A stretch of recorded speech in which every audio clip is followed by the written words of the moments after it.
Ndichikutambirai zvekare pano paHadzira 263 pano pachange ndichikuzivisai manews updates ezvinhu zviri kuitika munyika yedu yeZimbabwe. Saka kana uchiri munyowani pa this YouTube channel kusubscribe mahara wotena on the notification bell so that patinoramba tichidzoka neamwe manews updates kubva pano paHadzira 263 muchange muchingozvionera. Vadikani manews updates kwamuri ikoko ari kusvika zvakanaka here, zviri kusvobida here, zviri kufamba here. Makandona ndo panapa muzoti Hatari aya akatotibatira something. Ma likes enyu akakosha sezvanambotaura. Kana usati wasubscribe uri kudya manonoko. Aipo vazhinji vari kubuzira zita rekuti Geza ndo zita riri kupisa. Iye munhu wachona ari kupisa munyika yedu yeZimbabwe. Ndiye munhu akabuda achitaura, iye murwi akarwa hondo aitaurawo zvaaitaurawo pamusoro penyika yeZimbabwe. Sezvamunoziva nyaya idzi handifariri kudziwedzeredza kana kudzitapudza. Ndongoya nadzo sezvadziri, handitombodzitsunye nokubata mbichana. So abuda achidaro, nhasi pane video raThomas Mapfumo apo paanga achitaurawo view yake. Ndinokumbira kuti zvatofika comment section hanzi Geza haana kugeza. Amen. Ndinokumbira kuti zvatofika comment section pamusoro pevideo iri. Wapedza kuriona utaura zvanofika comment section. Indisa Hatirari handisi kuregera kuzivisa nyaya dzezvinhu zviri kuitika munyika yedu yeZimbabwe nguva nenguva. Rudo rwenyu runotisvitsa kure. Kana ndichimhanya nema-updates semufariro, kana uri kuzvifarira wakapinda mucomment section wakanyorawo zvinondifadza, ndinoita power rekuramba nditsvaga manews updates. Kana chimuti wakachibata kuti G, wapinda mucomment section wobvataura kuti Hatirari chimuti takachibata kuti G. Ini saHatirari ndakuenda. Muve nenguva yakanaka. Much love. And he is a man who fought during the Chimurenga War. He fought in a very, very special way. He fought against oppression of blacks. And after that, he went on to fight against oppression of black people in the New Zimbabwe. And he hasn't stopped.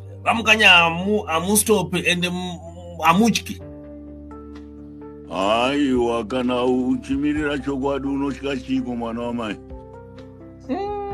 Haufanirwe kutya kana kufa kunouya nguva yese yese. Mwari kufa mutemo waMwari.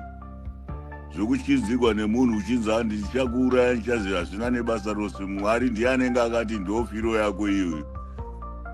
Saka ngatiregei kuzvinyepera kuti hanzi ndinozofa ndinozodai. Aiwa, anytime munhu anogona ngodonha ngobva. Kana tiri kutaura patiri kutaura ipapo unongonzwa kuti ini ndadonha ndafa zvatopera.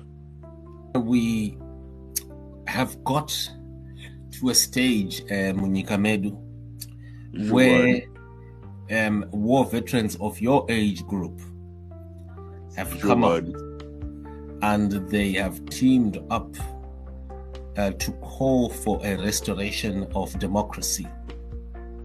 They are saying that they regret, vanoregreta Zimbabwe yakatungamirirwa na Robert Mugabe na Emmerson Mnangagwa.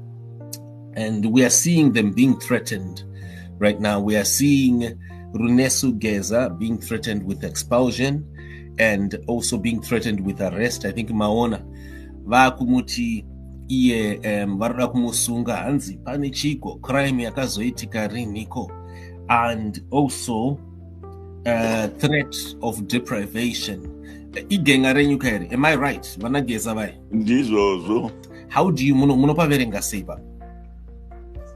Panonetsa kuti nyaso tikada kupaongorora nekuti the same people vari kutaura today ivava ndo vatisvitsa patiri. Handiri kunzwisisa vachisapota chimusangano chavo chinonzi ZANU-PF ichi. Vakabva kusango vaine pfungwa dzekuti vanoda kuita one party state. Hapana mumwe munhu anofanirwa kutonga. Hatidi pfungwa dzakadaro. Hatidi pfungwa dzakadaro nokuti kune vana vari kuenda kuzvikoro, vamwe vakafunda, vamwe vapedzira vatiza munyika nenzira yekukanganisa kutongwa kuri kuitwa. Kutongwa kwakaipa. Hatidi kuhudzinyirira, hatidi udictatorship kwete munyika. Kana iri nyika yevanhu, inini handione simba.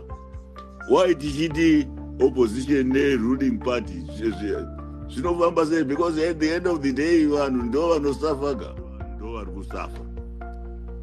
Handione inini kana tiripo kushandira nyika, opposition ne-ruling party tinofanirwa kushanda pamwe chete ka, nokuti tiri kubatsira vanhu ka.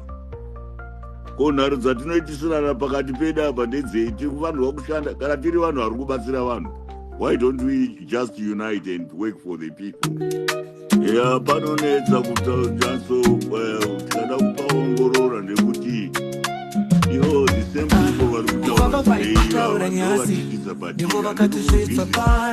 vachisapota chimusangano chavo vaine pfungwa vaine pfungwa dzekuti vanoda kuita one party state. Hapana mumwe munhu hatidi pfungwa dzakadaro. This is bullshit. No, this is bullshit.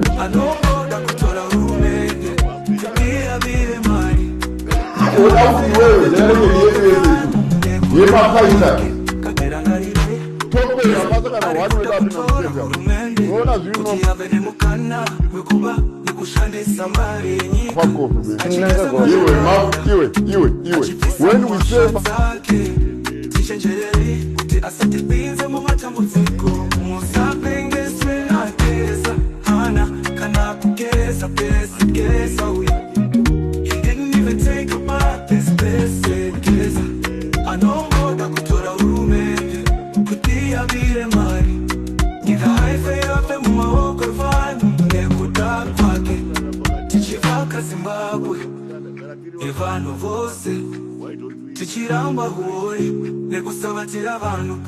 panonetsa kutanso tikada kupaongorora the same people vari kutaura today vava ndo vatisvitsa matiri. Handiri kunzwisisa vachisapota chimusangano chavo chinonzi ZANU-PF ichi. Vakabva kusango vaine pfungwa dzekuti vanoda kuita one party state. Hapana mumwe munhu anofanirwa kutonga. Hatidi pfungwa dzakadaro, hatidi pfungwa dzakadaro, nokuti kune vana vari kuenda kuzvikoro, vamwe vakafunda, vamwe vapedzira vatiza munyika nenzira yekukanganisa kutongwa kuri kuitwa. Kutongwa kwakaipa. Hatidi kuhudzinyirira, hatidi udictatorship kwete munyika. Kana iri nyika yevanhu, inini handione simba. Why tichiti opposition ne-ruling party zvinofamba sei? Because at the end of the day vanhu ndo vanosafaga.